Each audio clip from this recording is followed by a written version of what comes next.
আসসালামু আলাইকুম। বড় একটা দুঃখের কথা হলো কি, সরকারি কাজগুলো অতি যত্নের সাথে করা হয়, অনেক প্রচুর টাকা খরচ হয়। যে টাকা খরচ হয় আপনি হিসাব করেও বলতে পারবেন না। তো এই যে দেখতেছেন, এই যে বিল্ডিংটা আমাদের রাজবাড়ী, বালিয়াকান্দি, নবাববাড়ি, পদমদি সরকারি প্রাথমিক বিদ্যালয়ে। তো এই স্কুলটা ছিল পাথরের মতো করছে, এই স্কুলটা ছিল অনেক আগে। তো এই দেখতেছেন এই বিল্ডিংটা করছে আজ কয় বছর করছে? 3-4 বছর না? তো যাই হোক, 3 থেকে 4 বছর, সর্বোচ্চ 5 বছর এই বিল্ডিংটা করছে। এই দেখেন দেখেন, এই যে আপনাদের 5 বছর হয় নাই। তো আজকে আবার এই যে বিল্ডিংটা দেখেন, এই যে ছাদগুলো ভাঙা আছে, আপনাদের দেখাইতেছি।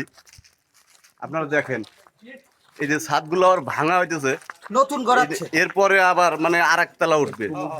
তো এই জিনিসটা আমরা তো সরকারি দোষ দিতে পারি না, এই টাকাগুলো কিন্তু আমাদের, আপনাদের, বাংলাদেশের জনগণের।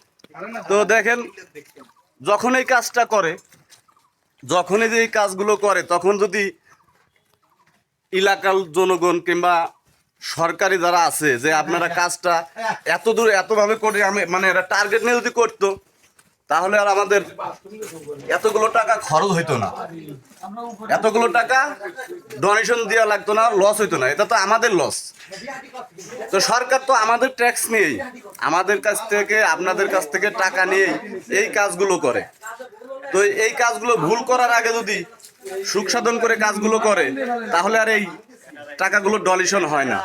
তো দেখতে পাচ্ছেন, এই দেখেন, আপনাদের ভুলভাবে দেখাই, এই দেখেন কোটি কোটি টাকা খরচ করার পরে আজকে আবার এই যে ভাঙতেছে। 4 বছরের মতো হয়েছে এই বিল্ডিংটা করা, এখন আবার এটা ভাঙে আবার এর উপরে আরেকতলা হবে।